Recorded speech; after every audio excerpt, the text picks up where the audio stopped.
আপনি আমি যেদিন মারা যাব বাবা, যেদিন আপনার আমার মৃত্যুটা যেদিন হয়ে যাবে, ওই দিন আপনার সন্তান আপনার কোনো কাজে আসবে না, ওই দিন আপনার স্ত্রী কোনো কাজে আসবে না রে। ওই দিন তোমার আমার আপনজন কেউ কোনো কাজে আসবে না, ওই দিন তোমার আমার আত্মীয় স্বজন কেউ কোনো কাজে আসবে না। টাকা দিয়া তোমার হায়াত বাড়াইতে পারবে না, ধন সম্পদ দিয়ে হায়াত বাড়ানো যায় না। যদি টাকা পয়সা ধন সম্পদ দিয়ে হায়াত বাড়ানো যাইতো, মানুষ ডাকাতি কইরা হইল, চুরি কইরা হইল, হত্যা কইরা হইল, টাকার পাহাড় গড়ে তুলতো। কথা বলেন ঠিক কিনা? এই জন্য যুবক, হায়াতের বাজেট যেদিন শেষ হয়ে যাবে, যেদিন তোমার আমার মৃত্যুর ফরমানা জারি হয়ে যাবে, একটা বার কি তোমার আবার খেয়াল করা দরকার নাই? এ যুবক, আমি যদি শামসুল আলম আজকে রাতে যদি মারা যায়, মসজিদের মাইকে আমার নামের এলান হয়ে যাবে। দরখানে গ্রামের শামসুল আলম হুসাইনি রাতের বেলায় মারা গেছে, আগামীকাল বাদ জোহর অথবা বাদ আসর জানাজা হবে। এলাকার মানুষেরা হয়তো আমার শেষবারের জন্য দেখার জন্য ছুটে আসবে। কিন্তু জানো রে যুবক, তোমার আমার লাশ যদি রাতের বেলায় সন্ধ্যা রাত্রে যদি কেউ মারা যায়, তোমার আমার লাশের পাশে আমার সন্তান থাকতে চায় না। জিজ্ঞাসা করে কেন থাকতে চাও না? সন্তান জবাব দিবে, আমার বড় ভয় হয়। তোমার আমার বিবি লাশের পাশে থাকতে চাই না।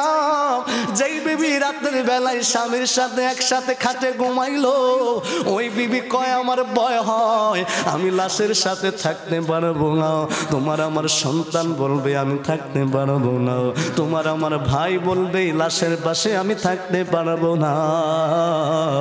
ওই মসজিদের মুয়াজ্জিন অথবা এলাকার কোনো মুরব্বি লাশের পাশে সারাটা রাত বসে থাকবে, অথচ সেই সন্তানের জন্য, সেই বিবির জন্য, সেই আত্মীয় স্বজনের জন্য তুমি দিনের পর দিন তোমার এই অর্থ উপার্জন গুলো ব্যয় করো। কথা বলেন ঠিক কিনা? এ যুবক, শুধু কি তাই রে যুবক, একটাবার খেয়াল করে দেখেন, যদি কেউ মৃত্যুর এই মুহূর্তগুলো যদি কেউ দেখে থাকেন, জবাব দিবেন। যখন কোনো মানুষ যখন মারা যায়, তার লাশটার কেউ নরম বিছানার ভিতরে রাখতে চায় না। আমার টাকাই কিনা জাজিম, আমার টাকাই কিনা লেপ্ত সুখের উপরে আমার লাশ আর রাখে না। আমার লাশটারে খাট থেকে মাটির ফ্লোরিং এর ভিতরে আমার আপনারে নামায়া দিবে। শুধুমাত্র কি নামায়া দিবে তাই না রে, আপনার আমার পায়ের মধ্যে একটা গামছা দিয়া বান্ধিবে, আপনার আমার মাথাটা মুখ বরাবর এইভাবে টানা একটা বান দিবে, যেন আপনার মুখটা যেন ফাঁক না হয়ে যায়, আপনার পা গুলা যেন ফাঁক না হয়ে যায়। ওই মুহূর্তটার কথা তুমি একবার চিন্তা করে দেখো। তোমার মুখের ভিতরে মশা মাছি বসবে, সেইটা তাড়ানোর ক্ষমতা তোমার আমার থাকবে না। তোমার আমার নাকের ভিতরে মশা বসবে, তাড়ানোর ক্ষমতা থাকবে না। ওই মুহূর্তের কথা কি একবার তোমার আমার চিন্তা করা দরকার আছে না নাই? একদিন আমারই নাম মসজিদে হবে এলান। অনেক মানুষ এই মনিয়ন্দ গ্রামে আছে যারা এই জান্নাতের বাগানে আসতে পারে না। এই কথা বলেন ঠিক কিনা? বাবারা ভিড়ে আমার, জান্নাতের বাগানে আসার জন্য খুশনসিবের প্রয়োজন হয়। কেউ চাইলে জিকিরের মজলিসে বসতে পারে না, কেউ চাইলে মসজিদে নামাজ পড়ার জন্য যাইতে পারে না, কেউ চাইলে আল্লাহর হাবিবের মহব্বতে দরুদ পড়তে পারে না। বলবেন হুজুর কেন পারে না? কারণ হলো একটাই, আপনার আমার পেছনে 24 ঘন্টা আপনার আমার শত্রু দুশ্মন ওয়াসওয়াসা দান করে। যেই দুশ্মনের ব্যাপারে আল্লাহ কুরআন কারীমের অসংখ্য জায়গার মধ্যে আমার আল্লাহ সতর্ক করলেন। আল্লাহ রব্বুল আলামিন কয়, বান্দা আমি আল্লাহ কুরআন কারীমের ভিতরে জানিয়ে দিলাম, ইন্নাশ শাইতানা লাকুম আদুউম মুবিন, নিশ্চয় শয়তান হলো তোমাদের প্রকাশ্য দুশমন। এখনো যারা এই জান্নাতের বাগানে ঢুকতে পারেন না, এখনো যারা রাস্তাঘাটে দোকান পাটে যারা সময় নষ্ট করেছেন, নিশ্চিতভাবে আমি বলে দিতে পারি রে যুবক, বাড়ি থেকে